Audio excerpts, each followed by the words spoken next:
Hola, ¿qué tal? Esto es Tus Derechos, una iniciativa del Tribunal Constitucional que junto a TV Perú buscan precisamente eso, acercarle sus derechos, porque es información que usted necesita conocer y que además necesita también poder manejar.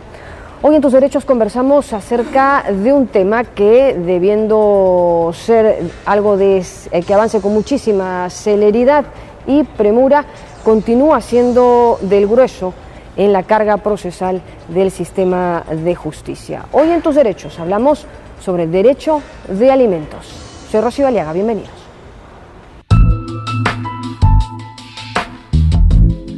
Según la definición de la palabra, alimento es cualquier sustancia que puede ser asimilada por el organismo y usada para mantener sus funciones vitales. Cualquier sustancia que sirve para mantener la existencia de algo.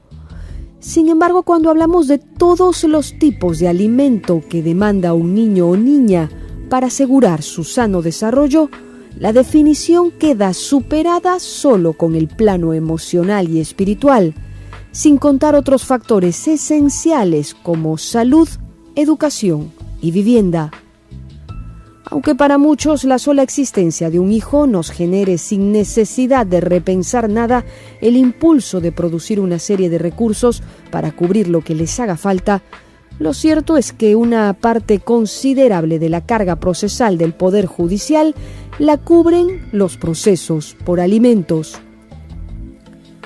Jurídicamente, convenciones, decretos y legislaciones protegen a los más vulnerables, los pequeños. En ese sentido, la ley exige a los progenitores, padre y madre, el deber de proveer lo necesario, y si alguno de estos no estuviese en capacidad de asumir o afrontar su parte por algún tema médico o legal, el derecho de alimentos alcanza hasta los abuelos. Es necesario recordar que los devengados o pensiones se consideran o toman en cuenta desde que se interpone la demanda, y desde allí se acumulan si es que no se cumple con el pago regular. Monto del que no se puede simplemente desentender, en tanto se puede incluso hasta interponer un impedimento de salida del país contra el pago de esta responsabilidad o incluir al infractor en registros de deudores. La legislación avanza intentando cubrir toda brecha que pueda significar el incumplimiento de este deber. De hecho, hasta hace unos meses se tenía que iniciar acciones legales cada 2 años, tiempo en que prescribía la demanda. Pero una reciente norma aprobada en el legislativo amplía el plazo de vigencia a 15 años, con lo que se ha dado un paso importante para garantizar el bienestar de los hijos. Tiempo que tendrán ahora casos como los de un ciudadano que, al no registrar bien alguno a su nombre, la madre intentó cobrarle el derecho de alimento de sus hijos de su fondo de AFP, a lo que el imputado alegó intangibilidad. Frente a la contraposición de derechos, el Tribunal Constitucional estimó la reconsideración de los jueces, pues hay que atender los derechos de los niños sin afectar los fondos protegidos por la Constitución. Tendrá que encontrarse la manera, pues si no se puede probar por los ingresos, siempre se puede probar por los egresos. Esto es, los gastos del padre siempre pueden ser referencia para fijar un monto que no podrá eludir. Y es así como el derecho de alimentos termina generando un conflicto de derechos en estas sentencias de las que vamos a comentar esta mañana. ¿No es así, Felipe? Buenos días. Rocío, mucho gusto nuevamente. Estamos hablando de un derecho particularmente importante porque tiene que ver con la subsistencia de la gente, ¿no? Y vamos a ver 2 pronunciamientos del Tribunal Constitucional que tienen que ver con este tema de manera indirecta, porque esto se ve básicamente en los juzgados de familia, en el Poder Judicial. Y digo de manera indirecta porque en un caso lo que se ve específicamente es el derecho a la motivación de las resoluciones judiciales. Se trata de una resolución judicial que en primera instancia le otorga a la solicitante de alimentos que de todo el universo de ingresos que percibe un trabajador de una empresa minera se extraiga la parte proporcional a los alimentos. Luego, un segundo juez que ingresa a ese juzgado, dice, de todo ese universo no le pueden afectar las utilidades que percibe este trabajador. De tal manera que ya no iba a percibir alimentos por toda la suma de ingresos que recibe el trabajador. Si no se había retirado el tema de las utilidades como no susceptible de... Exactamente. Y un segundo es quizá más complejo, porque tiene que ver con una señora que gana el proceso de alimentos, recibe una sentencia fundada y al momento de ejecutar la sentencia traba embargo sobre el fondo de pensiones de una AFP que tenía el esposo, el ex esposo, el demandado.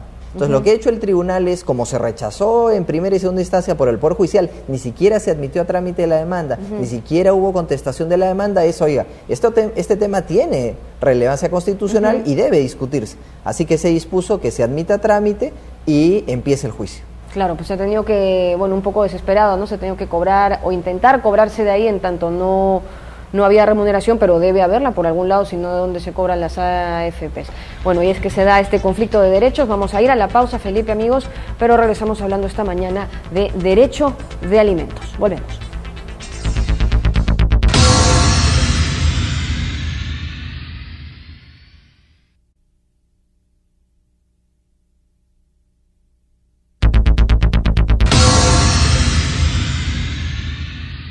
Estamos ya de regreso en Tus Derechos esta mañana conversando acerca de derecho a los alimentos, o más conocido por todos ustedes como juicio o proceso por alimentos. Para comentar el tema nos acompaña ahora el doctor Rubén Aponte Bonifaz.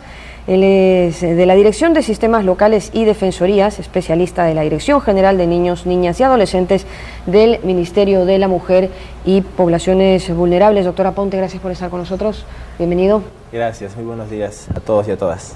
Bueno, y de este tipo de casos y de procesos el Ministerio de la Mujer tendrá para contar.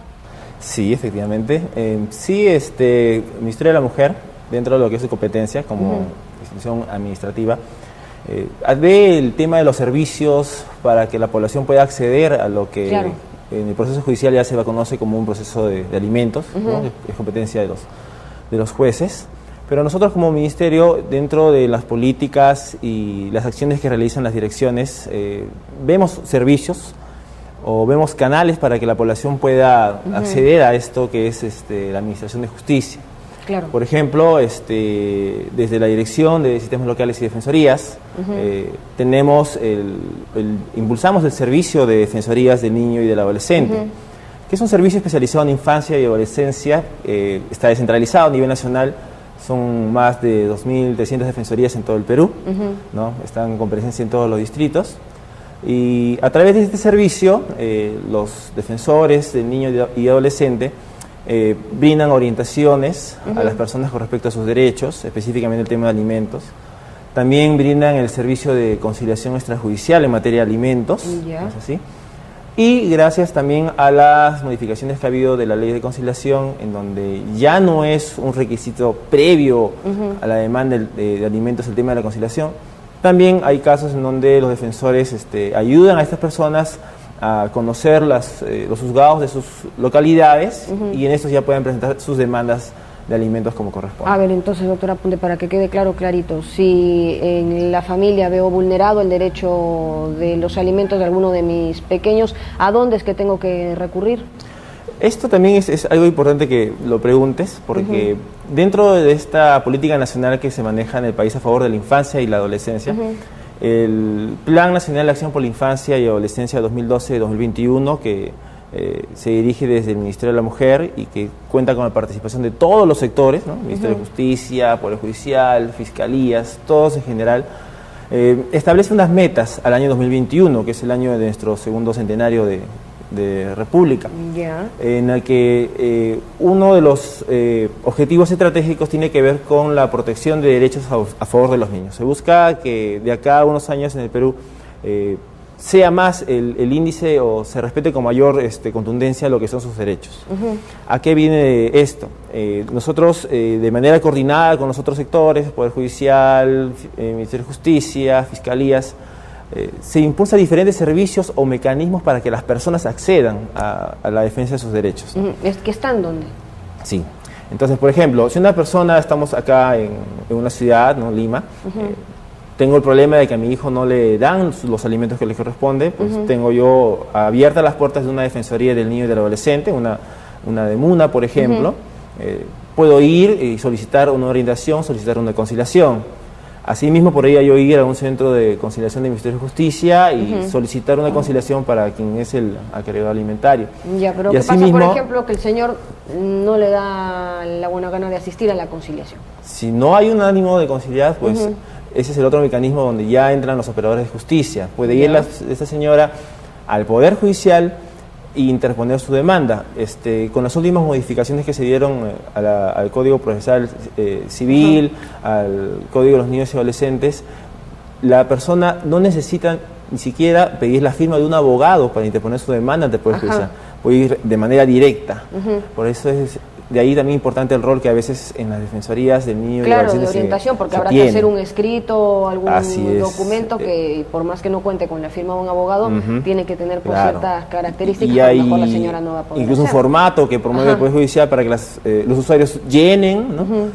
Adjuntar los documentos que deben presentar, lo mínimo es una partida de nacimiento, los documentos de los gastos que han estado realizando, de las necesidades del niño, niña y adolescente, y se activa esta defensa a favor de los niños, niñas y adolescentes. Si ya no es necesaria la conciliación, ¿puedo ir de frente al Poder Judicial entonces Claro, lo que sucede es que inicialmente se exigía como un prerequisito a la demanda de alimentos el tema de conciliación, lo cual es bueno también porque el ámbito de conciliación permite retomar algo que se ha roto en este hecho de un niño sin alimentos, ¿no? Que es la comunicación, ¿no?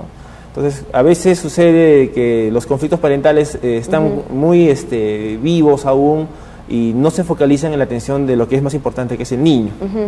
En este rango, pues, tanto las defensorías, cuando se promueve la conciliación, no solamente es para acordar una pensión de alimentos, sino para mejorar estas relaciones familiares que son en beneficio de los hijos al final. Claro, pero supongo que en la mayoría de los casos pues no llegan estos encuentros a tan buen puerto y habrá que ir a presentar de frente el papel al Poder Judicial. Una vez que se presenta, hasta que llegan los alimentos a los chicos, ¿cuánto tiempo tiene que pasar o cuánto normalmente pasa? Porque entiendo es una carga procesal importante esto del proceso de alimentos en el Poder Judicial. Sí, un proceso por alimentos, estimo yo, no debería durar más de 30 o un mes y medio, ¿no? En un mes y medio se notifica... sería lo ideal, ¿no? Y en general, para que haya una sentencia, digo. Entendemos de que hay diferentes factores, hay carga procesal, y hay una demanda a veces de administrados que supera a veces los servicios. Claro. Y es por eso que es importante que se fortalezcan los demás medios, los medios alternativos, las DEMUNAS, las defensorías del niño y del adolescente, los centros de conciliación, ¿no? Y justamente que fueron diseñados la institución de conciliación para ayudar a esta sobrecarga que a veces existía en los procesos judiciales, ¿no? Claro. Importante recordar que en el tema de alimentos lo urgente es la misma necesidad del niño, ¿no? En la medida de que más pronto se pueda conseguir un acuerdo o una protección de este derecho, el beneficio es para ellos. Claro, pues 30 días suena pronto, pero son 30 días en el que se va facturando a lo mejor algo que no se tiene, ¿no? Digamos que es una situación donde hay una gran resistencia, que el obligado no quiere dar, entonces ya van pasándose las etapas, ¿no? Porque a veces incluso se pueden arreglar antes, ¿no? Imagínate, si en el ámbito de la conciliación pueden ponerse de acuerdo y obtener una pensión de alimentos, pues se libera de todo un proceso largo que puede hacer la vía judicial, ¿no? ¿Hasta qué edades más o menos los niños está determinado puedan pedir una pensión por alimentos? Hablamos en función del código, niño es hasta los 12 años y ahí vienen los adolescentes, que es de 12 a 18 años, ¿no? Y hasta los 18 años es que se puede pedir por alimentos. Si está un poco en el interín y el proceso se alarga y el adolescente cumple ya los 19, ¿se acabó el proceso o está estudiando? No, las normas nuestras permiten de que si hay un hijo o hija que está siguiendo unos estudios, ¿no? Está siguiendo una carrera, pueda seguir igual pidiendo los alimentos, ¿no? Eso es lo que se trunca súbitamente, ¿no? Entonces, hay mecanismos que permiten a los hijos y hijas que ya cumplen los 18 años, están más adelante, solicitar los alimentos a sus padres. Entiéndase por alimentos no solo los alimentos propiamente dicho que uno necesita para subsistir, sino también incluso la pensión de estudios. Eso es algo muy importante que recordar. Cuando hablamos de alimentos hay que ver que alimentos tiene que ver con derechos humanos, derechos esenciales para la subsistencia. Claro. Si vemos la Convención sobre Derechos del Niño de Naciones Unidas del año 89, vemos que se encuentra el derecho a alimentos dentro de un primer eje que protege la Convención, que es el derechos relacionados a la supervivencia de los niños y adolescentes. Entonces la atención de alimentos es algo vital, algo elemental, y por eso es lo importante de verlo con una gran urgencia, ¿no? Entonces, alimentos no solamente es la comida, ¿no? Esta convención, y lo recoge el Código Civil, lo recoge el Código de los Niños y Adolescentes, tiene que ver con educación, tiene que ver con salud, tiene que ver con vestimentas, tiene que ver con lo que pueda comer. Obviamente tiene relación también con el tema de la pensión que se asigne. Es decir, es todo ese elemento básico que necesita el niño y el adolescente para poder subsistir, para poder sostenerse, ¿no? Por eso es que a veces vemos que en un acuerdo de alimentos no solamente es que se va a fijar un monto fijo, a veces sucede que se da comprarle ropa para el colegio, o matricularles, o el tema del seguro de salud. Y también es importante recordar de que cuando hablamos de los derechos de los niños y adolescentes, la obligación es de ambos progenitores, ¿no? Claro. Si bien no se puede decir que es exactamente igual, ambos aportan. Entonces, cuando una persona va a un servicio, por ejemplo, de defensorías del niño y del adolescente, sabe que el acuerdo que va a obtener efectivamente es para su hijo, y es para este hijo que está creciendo, que está desarrollándose, que está educándose, el acreedor que va a recibir estos alimentos, ¿no? La persona que va a recibir estos alimentos. Bueno, muy bien, muchísimas gracias. Ha sido el doctor Rubén Aponte Bonifaz del Ministerio de la Mujer y Poblaciones Vulnerables. Nosotros nos vamos a la pausa, pero regresamos con más en Tus Derechos, hablando sobre el derecho a los alimentos. Volvemos.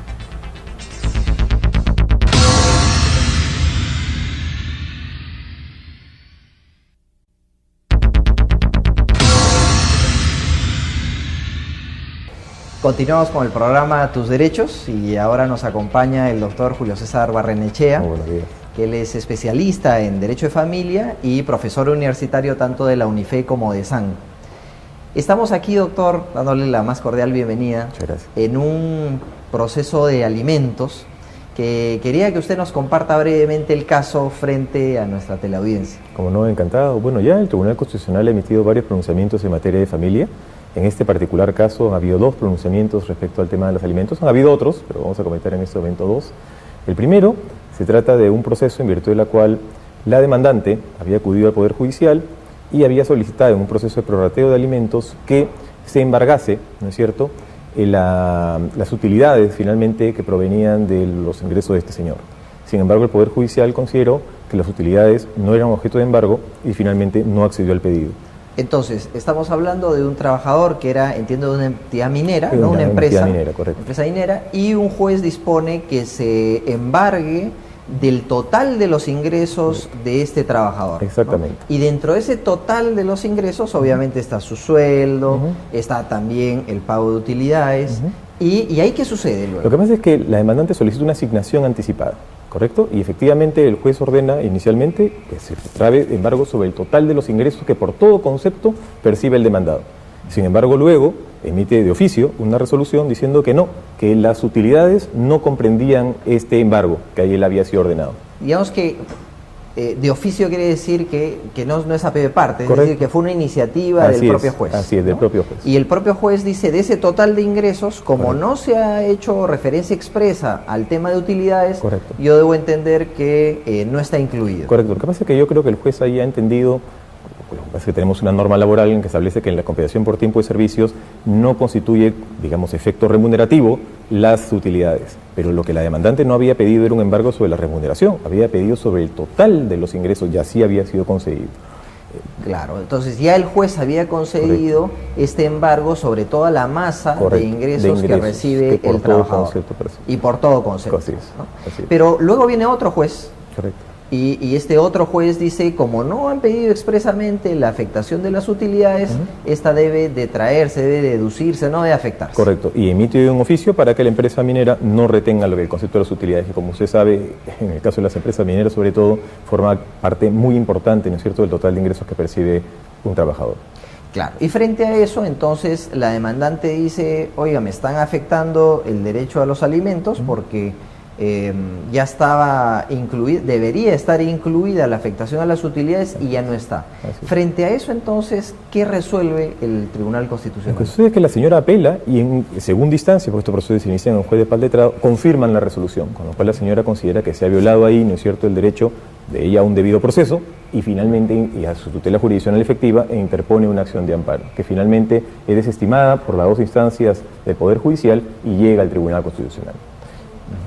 Y el Tribunal Constitucional lo admite en vía de recurso de agravio constitucional y advierte, en todo caso, que más allá de tratarse de un caso de alimentos, que lo es, ve que aquí se está discutiendo sobre el derecho a la motivación de las resoluciones judiciales. Correcto, el Tribunal Constitucional ya en varias oportunidades ha sostenido que parte del debido proceso, que es un derecho constitucional, está la congruencia, ¿no es cierto?, de las resoluciones. Y efectivamente aquí lo que establece es que al momento en que el Poder Judicial ha dejado sin efecto, ¿verdad?, para efecto de las utilidades, este embargo no ha explicado la razón y por lo tanto considera que ha habido ahí una indebida motivación o no ha habido motivación en la resolución que viola el derecho a un debido proceso de, en este caso, la solicitante de la acción de amparo. Claro, quiere decir que se recurre al Tribunal Constitucional no tanto por el tema alimentario puro y duro, correcto, sino porque hubo una primera resolución judicial que dispone que se afecte por todos los ingresos que percibe el trabajador, y luego hay una segunda resolución judicial que de ese total excluye el tema de y utilidades. sin explicar y sin dar una debida motivación porque finalmente, a pesar de que ya había una resolución, finalmente excluye ese concepto. Y entonces le ordena al juez, entiendo, que se vuelva a pronunciar, pero ahora sí sustente las razones por las cuales pueda proceder de algún Efectivamente, u otro modo. conforme lo solicita la demandante, en este caso la amparista, solicita que se declaren nulas las resoluciones, ¿cierto? En este caso la que finalmente deja sin efecto el concepto de utilidades. Y el argumento que expresa el tribunal es que efectivamente ha habido, ¿no es cierto?, ha habido una impropia de motivación de las resoluciones, y en segundo lugar ya va un poco más al fondo, y lo que establece es que, de acuerdo a la norma del Código Procesal Civil, artículo 648, las remuneraciones y todos los ingresos por concepto de alimentos pueden ser embargados hasta el 60%. Entonces el tribunal finalmente un poco ya, dando un poco más, ¿no es cierto?, de orientación y de luces a los magistrados, dice, si la propia norma del Código Procesal Civil establece que es embargable hasta el 60% del total de los ingresos, deben estar incorporados todos los ingresos que por todo concepto pueda percibir, ¿no es cierto?, justamente el deudor alimentario en beneficio del alimentista. Entonces es un pronunciamiento importante de protección finalmente a las personas que solicitan una pensión de alimentos. Y en este caso, curiosamente, la demandante había, digamos, solicitado la asignación anticipada de alimentos, no solo en favor de ella, sino por un porcentaje que fue, recuerdo, del 6%, correcto, sino a favor de los padres. Así es, ¿no?, porque es un proceso justamente... Y de los hijos, perdón. Así es, justo un juicio de prorrateo. Entonces hay varios, digamos, acreedores alimentarios y finalmente la asignación anticipada fija un porcentaje para cada uno de ellos. Y que sumados no llegan ni de lejos al 60%, que es el tope que establece la ley, ¿no? Efectivamente, y lo importante en este caso es que ha quedado sentado, ¿no es cierto?, como un precedente importante, que si efectivamente la demandante solicita, ¿no es cierto?, por una pensión de alimentos sobre el total de los ingresos y así se pronuncia el Poder Judicial, luego no puede extraerse sin motivación alguna conceptos como por ejemplo el caso de las utilidades. Claro, y hay un segundo tema que usted lo anunció al Correcto. inicio de esta conversación que nos convoca. Correcto. ¿En qué consiste este segundo caso? Este es un caso interesante porque no ha habido todavía un pronunciamiento de fondo, es una acción de amparo, que también, fíjese, el común divisor y el punto común es que ambas son contra resoluciones judiciales, ¿cierto? Y en este caso es una señora que solicita, en su momento solicitó, ya tenía una sentencia de alimentos y pide el embargo de los fondos que tiene el obligado alimentario en una AFP. Y efectivamente el juez lo concede. Sin embargo, no explica la razón, que aparentemente después de oficio, es decir, el propio juez de motu propio decide que no, o que se retire, ¿no es cierto?, ese embargo, porque efectivamente la ley previsional, establece que los fondos de la AFP son inembargables. Entonces la señora acude, ¿no es cierto?, finalmente apela, ¿no es cierto?, a la resolución, es confirmada esta resolución que excluye este concepto y finalmente la señora interpone una acción de amparo porque considera que ahí el derecho vulnerado sería justamente el principio de su hijo, ¿no es cierto?, el principio de interés superior del niño. Curioso porque aquí hay una tensión de derechos, ¿no? Correcto. Por un lado está el derecho a la cosa juzgada porque ganó el proceso de alimentos Y por otro lado está la norma en materia previsional que dice, oiga, el señor tiene derecho a la pensión de jubilación y en principio es inembargable el fondo que acumula en su cuenta, en este caso una AFP. Correcto, interesante, porque efectivamente, aunque no ha habido todavía un pronunciamiento sobre el fondo, sí el tribunal advierte que efectivamente habrían, ¿no es cierto?, dos derechos, ¿verdad?, el derecho a percibir una pensión y un derecho alimentario. ¿Cuál debe primar, no es cierto? Eso finalmente será cuando ya el caso se resuelva sobre el fondo. Perfecto, muchas gracias, doctor, por este aporte, y ahora pasamos a las frases del programa. La persona no necesita la firma de un abogado para interponer su demanda ante el Poder Judicial. De acuerdo a la norma del Código Procesal Civil, artículo 648, las remuneraciones y todos los ingresos pueden ser embargados hasta el 60%. Bueno, llegamos al final de este programa dedicado un poco y de hecho de lleno al derecho a los alimentos o de los alimentos, y para que quede claro, Felipe, son beneficiarios o alimentistas, ¿no? Es en estos términos jurídicos, no solo los niños, sino también adultos. Sí, en el caso que hemos visto, en uno de los casos que hemos visto, efectivamente se trata de los padres inclusive del obligado y naturalmente de la cónyuge o la pareja. Ajá. Que interpuso la demanda no solo en nombre de los hijos, de sus hijos, sino de ella y de los padres. Y de hecho la fijación de alimentos también responde a dos criterios claves que la legislación siempre nos recuerda. Ajá, que son... Uno es las necesidades del alimentista, es decir, del hijo o de la cónyuge, de quien se trate, y el otro es las posibilidades económicas del obligado. Correcto. ¿No? Entonces hay una conjunción de los dos factores que permitirá determinar una cifra razonable, una cifra justa. Tiene que haber un equilibrio, ¿no? Tiene que haber un equilibrio, bueno, para que ninguna de las partes también se vean perjudicadas. Y de eso se trata el derecho y la justicia. Llegamos al final, gracias por haber estado con nosotros. Como siempre, recordarles que cualquier sugerencia o comentario que pueda ser tema de este programa nos lo pueden hacer llegar a nuestras cuentas en las redes sociales. Continúa en TV Perú, mucho más que ver.